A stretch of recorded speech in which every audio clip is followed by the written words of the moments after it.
Hello दोस्तों, आप सभी का स्वागत है। आज के फिर से हमारे करंट अफेयर्स के टॉपिक में 5 मार्च 2022 की खबरें देखेंगे हम चीज़ों को समझते हुए। तो दोस्तों, आज की जो 4 बड़ी खबरें कहूँगा मैं, जिस पे हम नज़र रखेंगे वो है आपकी पहली खबर है आपकी कि वॉर क्राइम किसे कहते हैं। वॉर क्राइम का चक्कर चला हुआ है अभी, मतलब आपका जो इंटरनेशनल क्रिमिनल कोर्ट है वो वॉर क्राइम की रशिया का देखने वाला उस पर। दूसरा कैटसा जो वेवर है ना, ये देखना पड़ेगा ये है क्या, इससे इंडिया को कितना इफेक्ट पड़ने वाला है, क्या चक्कर है। ये बहुत इंपॉर्टेंट है आपका यूएस इंडिया और आपका रशिया को लेके। तीसरी बात क्या है, देखो रशिया न्यूज़ में बना पड़ा है तो रशिया यूक्रेन की क्राइसिस देखी जाएगी, क्यों कैसे ये ग्लोबल चिप जो है ना उसको शॉर्टेज बढ़ा सकती है। ठीक है, इधर भी रशिया होगा, इधर भी रशिया और इधर स्विस करने लगता है टीम, मतलब उसको छोड़ के रशिया है ही नहीं। हालात ही कुछ ऐसे होके रह गए हैं चीज़ों के। तो अगली चीज़ जो हम देखेंगे, किस कंटेक्स्ट में हम ये चीज़ें कर रहे हैं, है ना, हमारा कंटेक्स्ट क्या है। देखो दोस्तों, अगर आप क्या है कंटेक्स्ट समझोगे कि इंटरनेशनल कोर्ट ऑफ जस्टिस का, wait a minute, war crime किसे कहते हैं। ठीक है, वॉर क्राइम की किस कंटेक्स्ट में हम बात कर रहे हैं। तो क्या हुआ है कि इंटरनेशनल क्रिमिनल कोर्ट जो है आपका, इंटरनेशनल क्रिमिनल कोर्ट, उसके प्रोसिक्यूटर ने एक इन्वेस्टिगेशन लॉन्च की है। क्या सिचुएशन यूक्रेन में फॉलोइंग इन्वेस्ट, मतलब रशिया ने इन्वेड करने के बाद उसके अंदर की सिचुएशन क्या है। ऐसा कहा जा रहा है कि एक रीजनेबल, एक मतलब कारण है कि ये विश्वास करने के लिए कि 2014 के बाद से रशिया ने आपके वॉर क्राइम्स कमिट किए हैं, और क्राइम्स अगेंस्ट ह्यूमैनिटी भी, मानवता के विरोध में, मानवता के खिलाफ क्राइम किए। अब इशू क्या है, देखो ऐसा नहीं है कि इंटरनेशनल क्रिमिनल कोर्ट ने पहली बार ऐसी चीज़ें एक्सेप्ट की है ना, मतलब कि क्राइम ऑफ एग्रेशन किया है। लेकिन क्या है कि इंटरनेशनल क्रिमिनल कोर्ट ना कभी रशिया को और ना कभी यूक्रेन को कुछ कह सका, क्योंकि ना ही रशिया और ना ही यूक्रेन आपका इंटरनेशनल क्रिमिनल कोर्ट का एक रोम स्टेट्यूट है, मतलब रूल है, उसके सिग्नेटरी है। तो जब इसके सिग्नेटरी नहीं है तो इसके खिलाफ कोई कार्रवाई हो ही नहीं सकती, क्योंकि दोनों की दोनों नहीं है, जिस पे हुआ है वो भी, जिस पे किया गया वो भी। तो अब ऐसी क्या बात आ गई भाई कि अब तुम जाके इन्वेस्टिगेशन करोगे। बात ऐसी है कि आईसीसी का मानना है कि यूक्रेन ने 2 बार, आपका एक 2014 में जब रशिया ने क्रीमिया को एनेक्स कर लिया था, अपना बना लिया था, उस पर कब्जा कर लिया था। दूसरा 2015 में जब यूक्रेन ने इंटरनेशनल क्रिमिनल कोर्ट के जो आपके जुरिडिक्शन है उसको एक्सेप्ट किया, उसको माना, और इनडेफिनेट ड्यूरेशन तक, मतलब मानते रहे। अगर ये मान रहे हैं इसका मतलब ये उसको फॉलो कर रहे हैं, है ना। तो इस चीज़ को लेके फॉलो कर रहे हैं, तो इस तरह से वो इनडायरेक्टली कह रहे हैं कि यूक्रेन पे क्योंकि ये चीज़ें हुई हैं तो हम लोग इसको मान सकते हैं। अब बात समझनी है, क्या रशिया ने सही में वॉर क्राइम्स कमिट किए हैं यूक्रेन में, ये देखने वाली बात है। बात क्या है दोस्तों कि 28 फरवरी, अभी कुछ दिन पहले ही, 2 दिन पहले ही, कि रशिया की जो ग्रैंड मिसाइल्स हैं उन्होंने जो खार्किव, आप सब जानते हैं खार्किव न्यूज़ में बहुत फैला हुआ है, ठीक है, खार्किव के सेंटर में, जो कि खार्किव क्या है, यूक्रेन की दूसरा सबसे बड़ा शहर है, उस पर अटैक कर दिया। और उस पर अटैक कर दिया बहुत सारे सिविलियंस समझते हो दोस्तों, मतलब एक होते हैं आर्म फोर्सेस, आर्मी पर्सनल, ठीक है, दूसरे सिविलियन आम नागरिक हो गए। तो वोलोदिमीर ज़ेलेंस्की जो कि यूक्रेन के राष्ट्रपति हैं, उन्होंने कहा है कि ये जो रशिया ने मिसाइल्स मारे हैं, जानबूझ के मारे हैं, वो सिविलियंस पे अटैक कर रहे हैं। और जब सिविलियंस पे अटैक होता है तो उसको कह रहे हैं कि ये वॉर क्राइम है ना, वो जुर्म जो कि आप युद्ध के वक्त करते हैं। अब जरा वॉर क्राइम की डेफिनेशन हम समझ लेते हैं, वॉर क्राइम एक्चुअली में है क्या। ठीक है, ये देख लो दोस्तों, आतंक मचा के रखा हुआ है। यूनाइटेड नेशन कहता है कि एक वॉर क्राइम एक सीरियस इंटरनेशनल लॉ का ब्रीच है, मतलब आप एक लॉ तोड़ रहे हैं, किसके खिलाफ, सिविलियंस के खिलाफ, आम नागरिक के खिलाफ, है ना। और ये एनिमी कॉम्बैटमेंट, जो एनिमी है उन पे कर रहा है। अब ये हो सकता है कि कब हो सकता है भाई, देखो इंटरनेशनल हो या डोमेस्टिक आर्म कॉन्फ्लिक्ट हो, मतलब ऐसा नहीं है कि बाहर का देश अटैक करे तभी वॉर क्राइम होता है, नहीं। अगर आपके देश के अंदर भी आप डोमेस्टिक आर्म कॉन्फ्लिक्ट हो गया, लड़ाई कर रहे हैं, तब भी वॉर क्राइम होता है। ठीक है, अब ये क्या होता है, देखो मैंने आपको कल की क्लास में बताया था, इंटरनेशनल कोर्ट ऑफ जस्टिस बताया था। आज की बात करें इंटरनेशनल क्रिमिनल कोर्ट की। ठीक है, कल मैंने बताया था कि जीनोसाइड पे भी केस चल रहा है आपका, मतलब देखा जा रहा है, और क्राइम अगेंस्ट ह्यूमैनिटी। लेकिन ये दोनों की दोनों जो चीज़ें हैं ना, ये होती हैं आपकी तब जब या फिर वॉर चल रहा हो या फिर पीसफुल मूवमेंट हो, पीस चल रहा हो, तब भी ये दोनों चीज़ें हो सकती है। लेकिन वॉर क्राइम जो है ना दोस्तों, वॉर क्राइम आपका जब आर्म कन्फ्लिक्ट होता है तभी होता है, ये क्लियर कहा गया है। अब एक जेनेवा कन्वेंशन है, जेनेवा में आपके 4 कन्वेंशन हुए थे, ठीक है। वॉर क्राइम्स को बिल्कुल क्लैरिफाई किया था कि वॉर क्राइम किसे किसे कहते हैं। तो वॉर क्राइम्स जो आर्टिकल 140 है ना, आपको जरूरी नहीं है आर्टिकल याद रखो, बस ये रखो कि जेनेवा कन्वेंशन में वॉर क्राइम्स को डिफाइन किया गया। उसमें साफ साफ बताया कि जानबूझ के अगर किसी को मारा जा रहा है, कोई सीरियस इंजरी लेके आई है, अमानव ट्रीटमेंट, अमानवीय व्यवहार हो रहा है किसी के साथ, या किसी इंसान को जबरदस्ती कन्फाइन करके रखा हुआ, बंद करके रखा हुआ है, और जो कि जस्टिफाई नहीं हो सकता, या फिर आपने क्या है जो भी प्रॉपर्टी है उसको तोड़फाड़ किया गया है ना, तोड़ा गया है, जो जस्टिफाइड नहीं है मिलिट्री द्वारा, तो उसको आप वॉर क्राइम मानोगे, ठीक है। अब इंटरनेशनल क्रिमिनल कोर्ट की जो आपकी जस्ट डेवलपमेंट्स है, इसमें क्या है देखो, इंटरनेशनल क्रिमिनल कोर्ट है ना, बना क्या है, एक रोम में स्टैट्यूट रूल बना था, उसके थ्रू आईसीसी की निर्माण हुआ था। अब आईसीसी साफ साफ कहता है कि उन्होंने ना आपके वॉर क्राइम्स की लिस्ट काफ़ी बड़ी कर दी है, काफ़ी एक्सपेंड कर दी है, इतनी एक्सपेंड कर रखी है कि इनफैक्ट अगर आप एक वॉर मतलब किसी को फोर्स प्रेग्नेंट करते हैं, उसे भी एक वॉर क्राइम कहा जाता है, ठीक है। हमने खूब सारे जब ऐसे वो सुने थे जब ISIs के बारे में, ISIs वो क्या करते हैं, वहाँ के लेडी को जबरदस्ती प्रेग्नेंट कर रहे हैं ताकि जो बच्चा पैदा हो उसे लड़ाके फाइटर्स बनाए वो, तो इसको भी एक वॉर क्राइम मानता है, प्रेगनेंसी है ना, आप फोर्स प्रेगनेंसी। अब देखो वॉर क्राइम या ह्यूमैनिटी की ना देखो 3 मेन पिलर है, 3 आपके स्तंभ हैं जिससे ह्यूमैनिटी लॉ बनता है। एक क्या है, प्रोपोर्शनलिटी, मतलब ट्रीटमेंट सबकी बराबर होती है। डिस्टिंक्शन, आप सिविलियंस और मिलिट्री में डिस्टिंक्शन करो, और आपको प्रिकॉशन लेना चाहिए, ठीक है, कि ध्यान रखें कि आप किसी आम आदमी को उसको नुकसान ना पहुंचाओ, ठीक है। अगर इनमें से कोई एक भी वायलेट हुआ है तो इसका मतलब वॉर क्राइम कमिट हुआ है ना, वॉर क्राइम कमिट हुआ। अब आते हैं दोस्तों मेन एक्ट, मतलब आज के उसमें कैट्सा वेवर मतलब छूट मिलती है देशों को, उसकी बात करते हैं। ये किस कंटेक्स्ट में बात कर रहा हूं, देखो जब से रशिया और आपके वेस्ट में यूक्रेन को लेके परेशानियां बढ़ी हैं, इंडिया का जो रशिया है उसका एक मेजर डिफेंस कॉपरेशन, मतलब हम बहुत सारा डिफेंस का सामान रशिया से लेते हैं। इनफैक्ट 60% जो आज भी हमारी मतलब मशीनरी है, जो डिफेंस के इक्विपमेंट्स है, वो रशियन ही है ना। तो अब क्या होता है कि हमने जो भी डिफेंस के कॉपरेशन करके रखे हुए हैं, या फिर डिफेंस में हमारे फ्यूचर की डील्स हैं खरीदने की, स्पेशली आपका S-400 ट्रम्प, मैं सब कुछ बताऊंगा आपको कि क्या क्या है। तो यूएस क्या है, सेंक्शन लगाने की सोच रहा है, किसके अंदर, कैट्सा के अंदर। काटसा क्या है, countering America's adversaries through sanction act, मतलब अमेरिका के खिलाफ जो जा रहा है उन पे सैंक्शन लगाने की बात कर रहा है। अब ये लगाने से क्या होगा दोस्तों, अगर मान लो उसने 3 स्टेट, रशिया, आपको बता दूं काटसा भी लगा गया था, रशिया पे, नॉर्थ कोरिया पे, और आपका लगा है ये ईरान पे।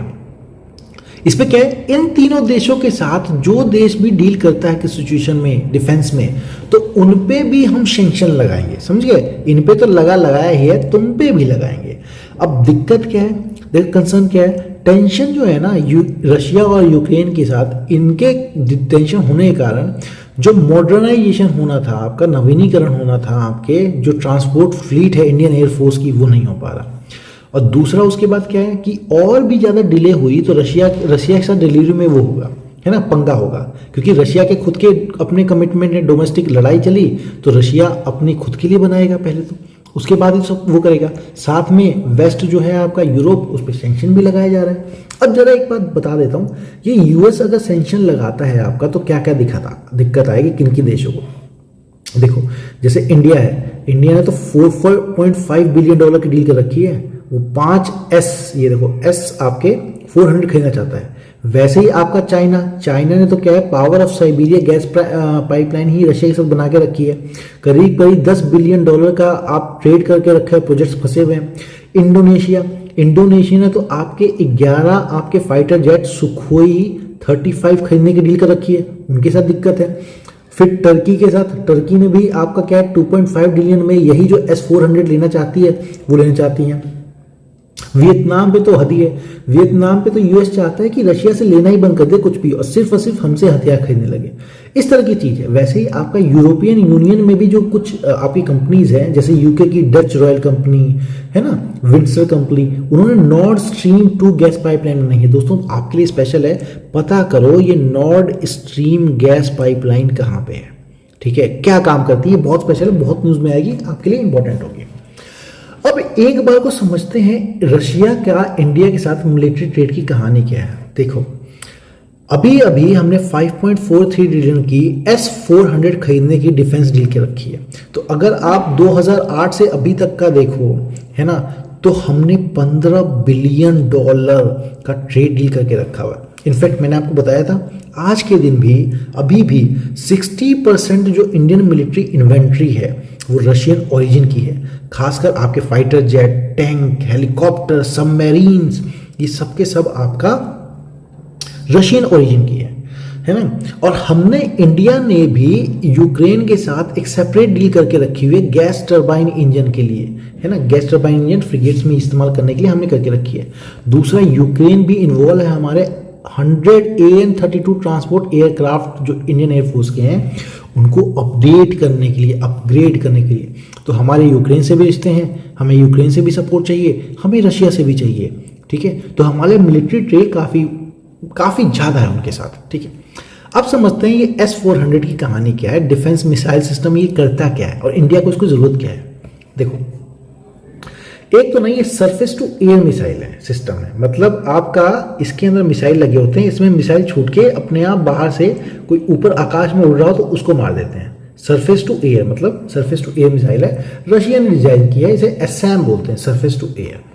अब देखो ये जो आपका उन्होंने S-400 ट्रियम्फ है ना, ये ऐसा है कि बहुत ही डेंजरस ऑपरेशन डेवलपर्ड, मतलब सैम है, surface to air missile system है, इतना अच्छा है, इतना एडवांस है कि यूएस का इसी के उसमें terminal high altitude area defence system है, थार्ड कहते हैं, उससे बहुत ज़्यादा बेटर है, ठीक है। तो यूएस को रशिया ने इस चीज़ में पछाड़ के रखा हुआ है कि तुम हमसे अच्छा तो डिफेंस सिस्टम बना नहीं सकते। अब जरा काटसा समझते हैं और क्यों हम S-400 डील है ना इस दिक्कत में दिक्कत कर रहा है।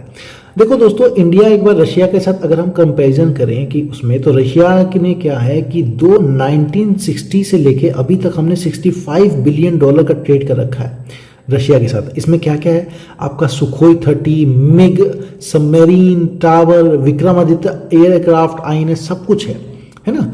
अब क्या हुआ यूएस की कहानी, देखो 2007 के बाद करीब करीब है ना, 2007 क्या पिछले 3-4 सालों में इंडिया का ट्रेड यूएस से बहुत बढ़ गया है ना। 2007 से लेके अभी तक 15 बिलियन का हो गया है।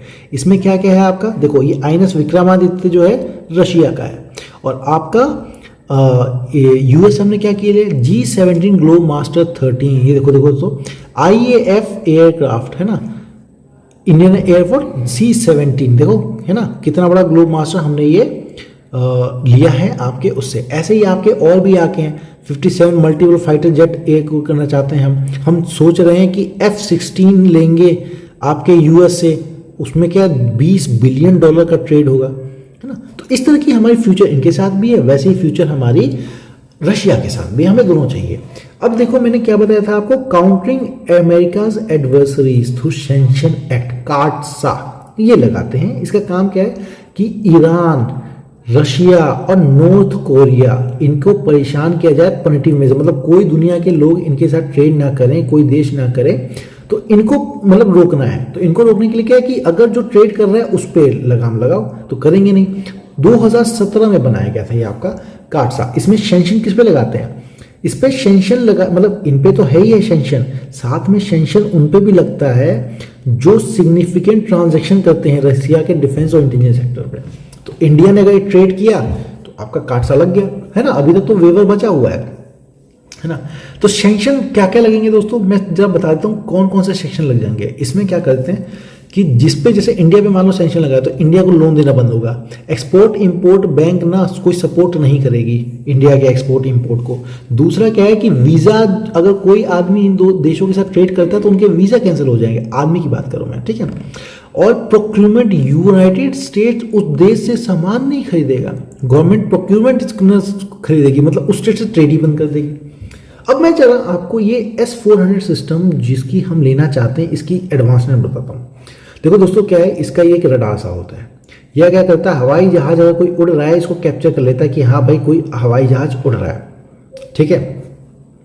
और ये लोकेट कर करके एक सर्वर को भेज देता है कि भाई देखो ऐसा उड़ रहा है, इतने में वो है। ये बहुत ही प्रिसाइजली उसकी लोकेशन ट्रैक कर लेती है और देख लेती है अच्छा यहाँ पे है। उसके बाद क्या करती है, इसके डिफेंस सिस्टम, मतलब ये जो देखो ये सोलर रेजिमेंट का लॉन्च व्हीकल होता है, इसमें से निकलती है मिसाइल, जहां पे भी वो थी आपकी ये प्लेन उस पर मार के भम उड़ा देती है, ठीक है। दो तरह के मिसाइल निकलते हैं इसमें, सेमी एक्टिव होमिंग और आपका fully active homing. Fully active homing मतलब उसका खुद का रडार होगा, खुद का ट्रांसमीटर होगा, खुद ही जाकर चेक कर लेगा, उड़ा देगा। और दूसरे वाले में खुद का रडार नहीं होता, लेकिन नीचे का आपका पता लगा के कि नीचे वाला सिस्टम उसको सपोर्ट करता रहता है, उसी के हिसाब से अपने आप जाके उड़ा देता है। तो इतना एडवांस है कि कोई प्लेन उड़ रहा हो, कोई कुछ उड़ रहा हो तो आप उसको क्रैश कर सकते हो, ठीक है। ठीक है, चलो अब तीसरी चीज पे आते हैं। तीसरी चीज आज की क्या है, रशिया और यूक्रेन की जो लड़ाई है उसके कारण पूरी दुनिया में चिप की शॉर्टेज हो जाएगी। अब दुनिया चल ही रहा है भाई टेक्नोलॉजी से, इनफैक्ट मैं भी आपको पढ़ा रहा हूँ ना ऑनलाइन ही, ये भी टेक्नोलॉजी से चिप शॉर्टेज, पूरे चिप का ही खेल है सारा का सारा। कंटेक्स्ट क्या है दोस्तों, क्यों मैं इस बात को बता रहा हूँ, क्योंकि देखिए क्या है, रशिया और यूक्रेन बहुत ही इंपॉर्टेंट सेंटर्स है आपके पूरे विश्व के, जो कि सेमीकंडक्टर सप्लाई करते हैं, ठीक है। क्यों, इनके पास क्या है, रेयर अर्थ मेटल्स जो होते हैं लाइक जैसे पैलेडियम और गैसेस जैसे नियोन, जिनकी जरूरत होती है आपकी प्रोडक्शन में, है ना, सिलिकॉन वेफर्स की प्रोडक्शन में मौजूद ऑल जितने भी डिवाइसेस हैं, चाहे आपको मोबाइल हो, चाहे आपका फ़ोन हो, है ना, फ़ोन मोबाइल हो, लैपटॉप हो, आपके कंप्यूटर्स हो, डिजिटल स्क्रीन हो, टीवी हो, कुछ भी हो, या जितनी डिजिटल चीज़ें हैं ना, सब में इसका इस्तेमाल होता है, ठीक है। तो लेकिन क्या है, अभी अगर जो रशिया यूक्रेन की लड़ाई चल रही है, जो पंगा चल रहा है, उसके कारण सिचुएशन इतनी ख़राब हो सकती है कि ग्लोब में, मतलब पूरे विश्व में चिप की शॉर्टेज हो सकती है। अब जरा मैं समझता हूँ कि ये इशू आखिर है तो है क्या, दिक्कत ये आखिर है क्या। देखो दिक्कत ये है दोस्तों कि जैसे ही देखो रशिया जो है आपका रेयर अर्थ मेटल सप्लाई करता है, जिसकी जरूरत पड़ती है चिप बनाने में, इन सब करने में, और यूक्रेन आपको जो गैसेस चाहिए होती हैं चिप मेकिंग इंडस्ट्री को, चिप बनाने वाली इंडस्ट्री को, वो सप्लाई करता है, जैसे आपका नियोन गैस है ना, यूक्रेन वो सप्लाई करता है। तो जब तक ये पंगे फंसे रहेंगे, जब तक इनके बीच में आपके क्राइसिस चलेगी, तो साफ साफ रिस्क है कि जो सेमीकंडक्टर की सप्लाई होती है, आपका सप्लाई चेन है, वो डिसरप्ट हो जाएगा, और डिसरप्ट हो जाएगा तो पूरे मतलब क्या है, पूरा जो क्या है सेमीकंडक्टर, आजकल तो देखो यार आपके ऑटो भी बनते हैं ना, मतलब उसमें भी सेमीकंडक्टर चाहिए होता है। ऑटो इन द सेंस की ऑटोमोबाइल इंडस्ट्री है ना, इलेक्ट्रॉनिक से चल रही है सब कुछ, उसमें भी चिप चाहिए, उसमें इलेक्ट्रॉनिक्स हो सकते हैं। तो ये पूरा एशिया पैसिफिक रीजन जो है ना, एशिया का और पैसिफिक रीजन का, उसमें डिस्ट्रप्शन ला सकता है, बड़ी ही दिक्कत क्रिएट कर सकता है। अब जरा समझ लेते हैं सेमीकंडक्टर चिप्स। हालांकि मैं आपको काफ़ी इन्फॉर्मेशन दे चुका हूँ, लेकिन फिर भी सेमीकंडक्टर चिप को समझते हैं। तो वो सेमीकंडक्टर नाम से ही पता लग रहा है। कंडक्टर क्या होता है दोस्तों, वो जो बिजली को संचालन आराम से कर जाता है। जैसे आपका वायर, कोई भी मेटल का वायर, उसमें आप बिजली पास करेंगे तो आराम से पास हो जाता है, ठीक है। और इंडक्टर ये क्या कहते हैं, इंसुलेटर क्या होता है दोस्तों, जिसमें से बिजली पास नहीं होती। सेमीकंडक्टर वो मटेरियल होते हैं जो कंडक्टर और इंसुलेटर उनके बीच में होते हैं। ये प्योर एलिमेंट भी हो सकते हैं, जैसे सिलिकॉन और आपका जर्मेनियम है। सिलिकॉन और जर्मेनियम भी आपके प्योर सेमीकंडक्टर है, मतलब डायरेक्टली ये मेटल है ना, एक सेमीकंडक्टर ही है आपके, ठीक है। लेकिन हम कुछ कंपाउंड का क्या मतलब क्या है, दो तीन चीजों को मिला के बनाने वाला है ना, जैसे गैलियम आर्सेनाइड, कैडमियम सेलेनाइड, इनसे भी आप सेमीकंडक्टर की प्रॉपर्टीज ले सकते हैं। अब सेमीकंडक्टर चिप्स की जरूरत क्या है, देखो हर वो इलेक्ट्रॉनिक चीज है ना, हर वो आपकी जिसकी ज़रूरत होती है इलेक्ट्रॉनिक चीज़, चाहे कंप्यूटर हो, मोबाइल हो, डाटा हो, मेमोरी स्टोरेज हो, कुछ भी, सब में सिलिकॉन चला होता है। इसीलिए याद है आपको सिलिकॉन वैली कहा जाता है, जहाँ पे आपके यूएस में है सिलिकॉन वैली, जहाँ पे आपको कंप्यूटर्स इन सब के जो सॉफ्टवेयर फील्ड में हाई हो चुका है। वैसे इंडिया के बेंगलोर को भी सिलिकॉन वैली कहा जाता है, क्योंकि कंप्यूटर्स में बाकी आप बहुत आगे सॉफ्टवेयर इंडस्ट्रीज में, ठीक है। तो सेमीकंडक्टर आपका बेसिक बिल्डिंग ब्लॉक होता है, इसके बगैर आप इंफॉर्मेशन कम्युनिकेशन टेक्नोलॉजी नहीं बना सकते।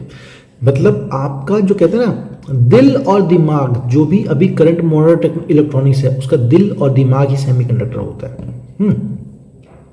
तो ये आपके ऑटोमोबाइल्स में यूज होता है, हाउस होल्ड में घरों में इस्तेमाल होता है, एसेंशियल मेडिकल डिवाइसेस में होता है, जैसे ईसीजी होता है ना इलेक्ट्रोकार्डियोग्राफ मशीन्स, उसमें भी आपका सेमीकंडक्टर ही इस्तेमाल होता है।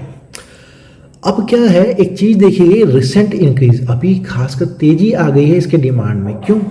पहली बात तो क्या है, देखो दोस्तों कोविड-19 जब पेंडेमिक हुआ इसने बहुत चीज़ें बदल दी। इसने साफ साफ चीज़ें कर दी कि जो डेली इकोनॉमिक और एसेंशियल एक्टिविटीज़ हैं वो आपकी ऑनलाइन हो गई। स्टडी ऑनलाइन हो गया, आपका वर्क फ्रॉम होम हो गया, चीज़ें ऑनलाइन हो गई, शॉपिंग ऑनलाइन हो गया, है ना। तो आपको क्या है कि जैसी चीज़ें बढ़ी तो डिमांड बढ़ा, इलेक्ट्रॉनिक्स का डिमांड बढ़ा तो आपको सेमीकंडक्टर का डिमांड बढ़ा। साथ में जितने भी पेंडेमिक आपके हुए, जितने भी कह रहा हूँ पेंडेमिक जो हुआ, साथ में लॉकडाउन हुआ, उन्होंने क्या चिप मेकिंग फैसिलिटीज को रोक दिया। जैसे जापान, साउथ कोरिया, चाइना, इन सब में भी चिप मेकिंग बंद हो गई, फोर्स लॉकडाउन हो गया तो एकदम कमी आई तो अभी तो शुरू होना था, उसमें आपका यूक्रेन रशिया का क्राइसिस हो गया तो दिक्कत बढ़ गई। अब जरा समझते हैं कि इंडिया का सेमीकंडक्टर डिमांड क्या है। देखो दोस्तों 2025 तक कहा जा रहा है, देखो अभी उनका 24 बिलियन का डिमांड है साल का, और कहा जा रहा है 2025 तक तो ये $100 बिलियन हो जाएगा डिमांड। तो इंडिया को इस मार्केट में कुछ करना पड़ेगा, उसके लिए गवर्नमेंट ने कुछ स्कीम्स भी लेके आए हैं, ठीक है। स्कीम समझते हैं। स्कीम ये है दोस्तों कि गवर्नमेंट ने इस कमी को दूर करने के लिए एक तो 76,000 crore semiconductor display manufacturing segment के लिए अलग डाल के रखा हुआ है कि भाई 76,000 करोड़ जो बजट का होगा वो इसी में इस्तेमाल होगा आपका सेमीकंडक्टर के लिए। साथ में दोस्तों उन्होंने प्रोडक्शन लिंक्ड इंसेंटिव देखा, मतलब जितना ज़्यादा प्रोडक्शन करोगे उसके हिसाब से उतना ज़्यादा आपको इंसेंटिव मिलेगा इंडस्ट्री को, ठीक है। तो इस सेमीकंडक्टर इंडस्ट्री को बूस्ट करने के लिए फिर साथ में गवर्नमेंट ने एक विजन डॉक्यूमेंट भी जारी कर दिया इलेक्ट्रॉनिक सेक्टर में।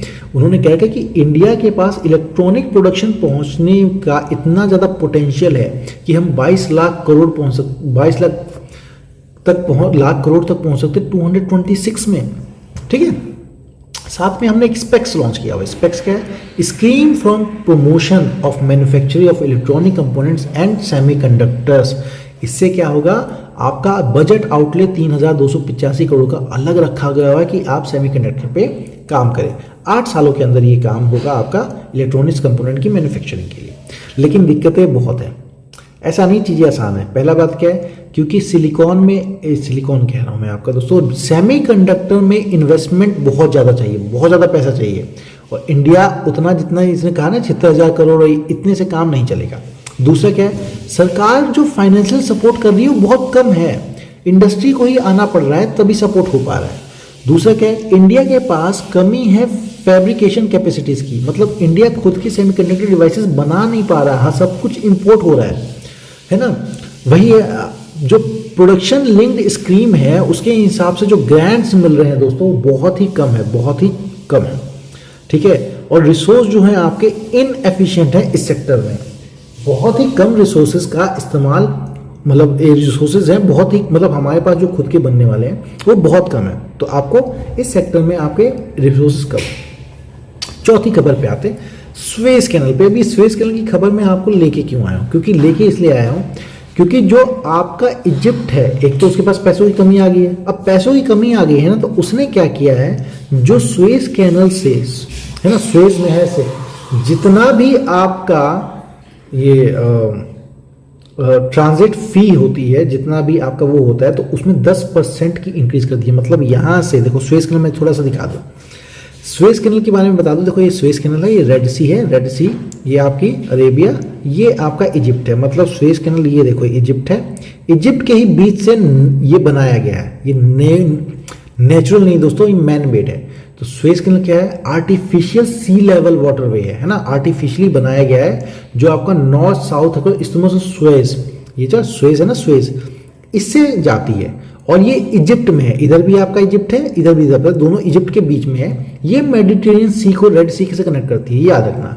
ये है आपका रेड सी और ये है आपका मेडिटेरियन सी, इनको आपस में कनेक्ट करती है। आपका है मेडिटेरियन सी और ये है आपका रेड सी, इन दोनों कनेक्ट करती है। और इधर आ जाता है दोस्तों हमारा इंडियन ओशन, यहाँ पे है हमारा इंडिया। चलो, ये क्या करता है, अफ्रीकन कॉन्टिनेंट को एशिया से अलग करता है। देखो इधर अफ्रीका, ये है अफ्रीका, और इधर आपका ये एशियन कॉन्टिनेंट है ना, इंडियन कॉन्टिनेंट की तरफ आता है, एशिया की तरफ आता है, ये एशिया। और इधर आपका ये देखो अफ्रीका है और इधर ये आपका एशिया आ जाता है। ठीक है, ये क्या करता है, शॉर्टेस्ट मेरीटाइम रूट प्रोवाइड करता है, मतलब सबसे छोटा रास्ता प्रोवाइड करता है आपको। इधर यूरोप से मैं थोड़ा सा मिटा देता हूँ, है ना, ये लो। अगर आपको ये रहा यूरोप से अगर आपको इंडिया की तरफ आना है ना, लैंड पैसिफिक, तो यहाँ से बहुत छोटा रास्ता मिलता है, यहाँ सीधे पहुँच जाता है। अब ये इतना इंपॉर्टेंट दोस्तों कि वर्ल्ड का 12% जो वर्ल्ड ट्रेड होता है बाय वॉल्यूम है ना हिसाब से, वो यहीं से गुजरता है। तो इसलिए ये चीज़ें बहुत इंपॉर्टेंट थी। अब इस चैनल को जल्दी से सब्सक्राइब कर लो, लाइक करो, शेयर करो, जितना ज़्यादा हो सके उतना पहुँचो। हमने काफ़ी चीज़, चारों चीज़ें अच्छे से समझी और चीज़ें हमने देख लिया, कैसे सेमीकंडक्टर की ज़रूरत है, कैसे काट सा लग रहा है, S-400 की ज़रूरत पड़ेगी हमें। ठीक है, और वैसे ही इंटरनेशनल क्रिमिनल कोर्ट जो है ना, क्या सोच रहा है, क्या करने वाला है। ऑल द बेस्ट दोस्तों आप सभी को। फेब्रुअरी की तरफ से जल्दी मुलाकात होगी कल से फिर। Bye bye, take care.